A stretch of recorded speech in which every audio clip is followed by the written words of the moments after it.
What's your favourite dinosaur and why? Well, definitely as a kid, it was a Diplodocus because we had a sort of animal encyclopedia, and I love looking at just the sheer size of it. Now, I'd say it was probably my kid's toy dinosaur that has a habit of popping out from behind doors and scaring me to death. Okay.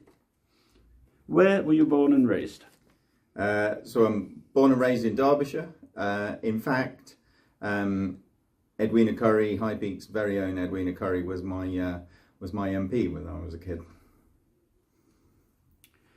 Why are you living in High Peak now?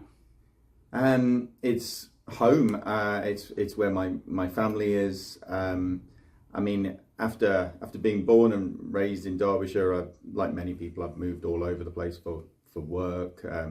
So I've lived in Staley, Vegas, Staley Bridge. Sorry for those that don't know things.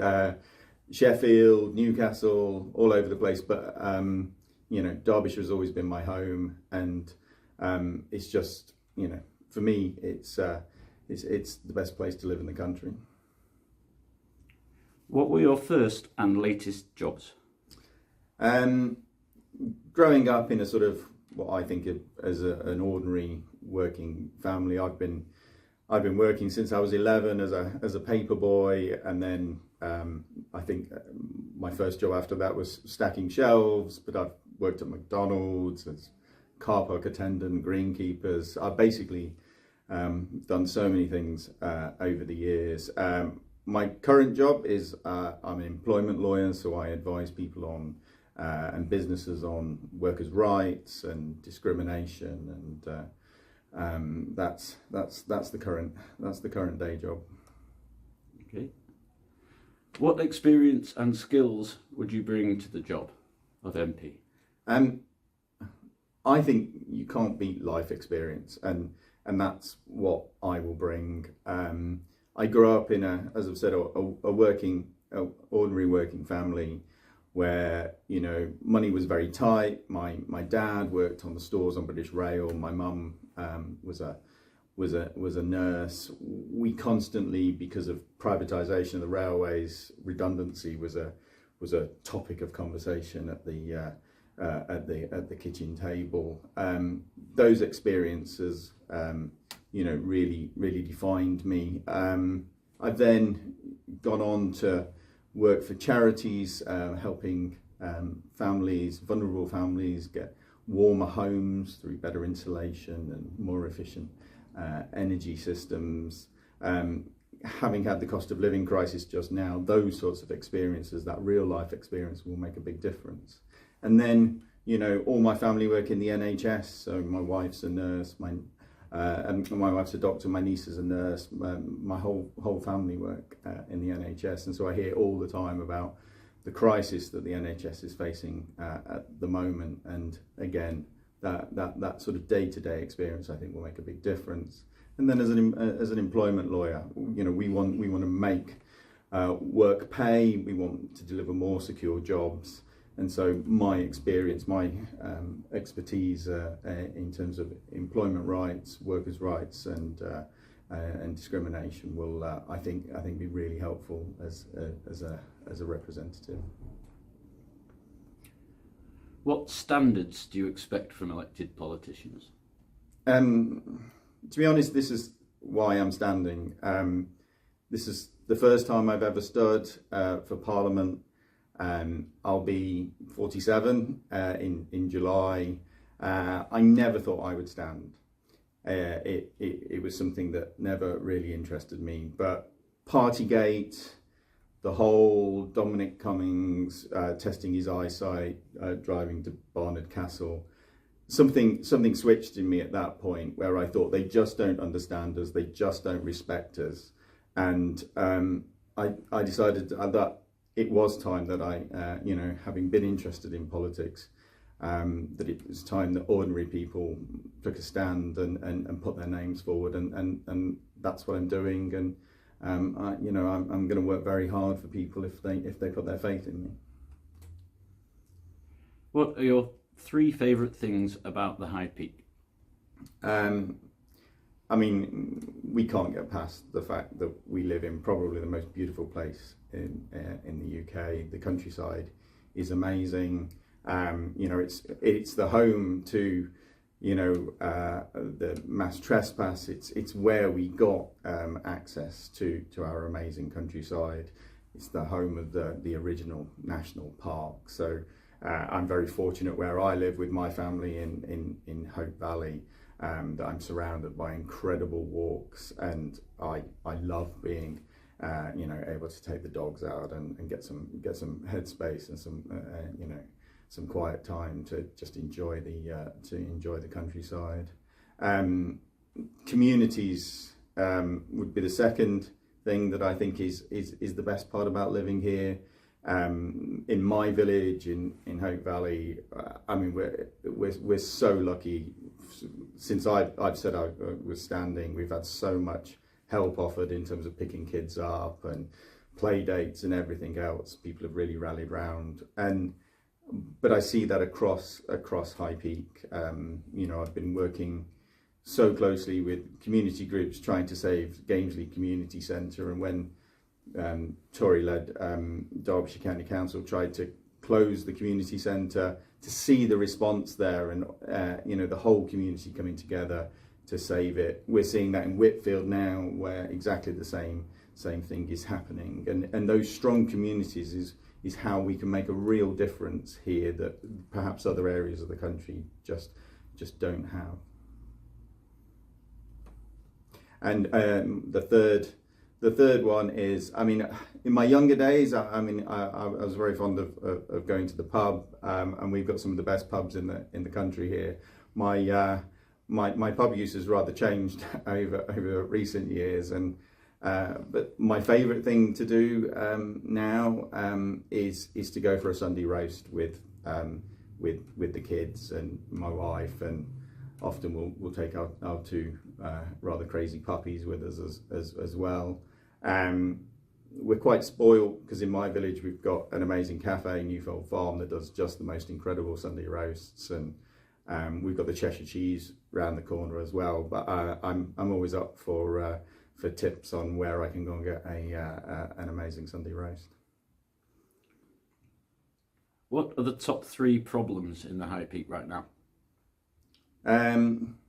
Yeah, this is an interesting one, because I'm often asked on the doorstep, what are your priorities? And there are so many things wrong across the country, and that are affecting people here in High Peak. The biggest issue I think that we're facing is often transport. It's the thing that people bring up most on the doorstep with me. Whether it's the potholes in our roads, the congestion and the pollution. I will work very closely with Johnny Reynolds in terms of the Mottram bypass and making sure that gets built. But also, we need a solution to the congestion and pollution here in High Peak. And Johnny Reynolds and I will be going to see National Highways if I'm elected to try and get that solution.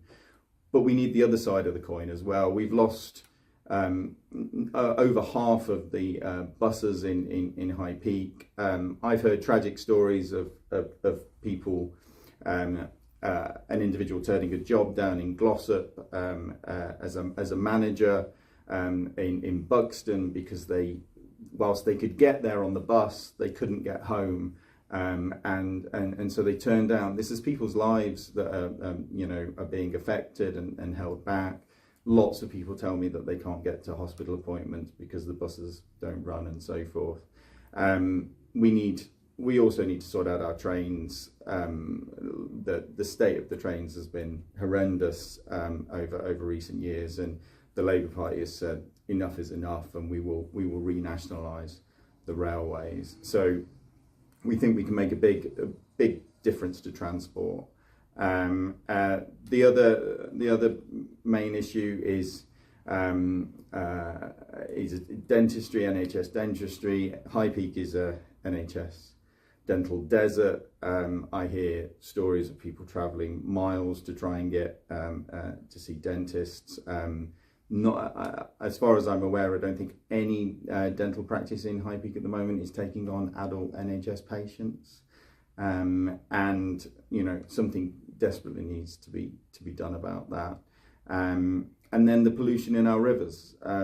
We're in the top 50 worst affected areas by having raw sewage pumped into our rivers, and something has got to be done to clean up our rivers, because our environment is our biggest asset, and is so precious to us, and we simply can't carry on in the way we are at the moment. Okay, so how would you solve those problems?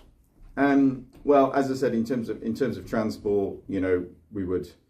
I'll make sure that we build the Mottram bypass, but we get a solution to the congestion and pollution in Tintwistle and Charlesworth and Glossop. Better public transport, so we're going to take back control of the buses so that they're running the interests of local people rather than the bus companies. And we're going to take the railways back into national ownership, because privatisation has clearly failed. On the NHS, in the 2010 Conservative manifesto, well, it was in the Labour Party manifesto as well in 2010. They said that they would reform the national dental contract. 14 years later, they've not done it. They've not made any progress. It needs to be done. We've lost loads of dentists as a result. That's why none of us can get NHS dental appointments. Wes Streeting, Labour's shadow health secretary, has said on the Monday after the election, if we form a government, he will go and meet the British Dental Association. The British Dental Association have said that they will clear their diaries, and that contract can start happening. What I can do is, in terms of the interim measures, is the Labour Party has said that we're going to create hundreds of thousands of emergency appointments and run a recruitment campaign in the worst affected areas. And I'll be making the case that High Peak is a dental desert, and we should be an absolute priority for more dentists, so that we can get people the services that they deserve without having to leave the area or go private. And then the pollution in our rivers, I will be absolutely making sure that this is front and centre. I'll be raising it in Parliament. Labour has a plan that is clear that the water companies have been taking money, but not protecting our precious rivers and waters. We'll stop water company bonuses until they sort out the sewage in our rivers. We'll prosecute them. We'll create criminal offences if they continue to pollute our rivers, and we'll require automatic monitoring. So no more self-monitoring. There'll be automatic monitoring to make sure that they're complying. And I'll be absolutely making sure that happens, because this is an absolute priority. And as I say, one of the most beautiful parts of the country. We should have the cleanest, safest rivers to swim in and to have in our communities. And finally, why should we trust you? I think because I'm not a career politician, because this isn't the be-all and end-all for me. I'm doing this because I think I can make a difference. I think we desperately need change in this country, but I'll be honest and straightforward. I won't pretend that I'm not a Labour MP. If the Labour government do something and I vote for it, I will explain why I voted for it, and I'm ready to be held account. I think the difference in mindset coming to this, and I accept that people do it in all different ways, but stepping forward at this point, I'm stepping forward because I don't like the direction of politics at the moment. I think we need more ordinary people with more life experience there, and I'm willing to be accountable, and I hope that people will hold me to account, and I'll be happy to try and work hard to earn their trust. Okay, Jon, thank you very much. Thank you very much.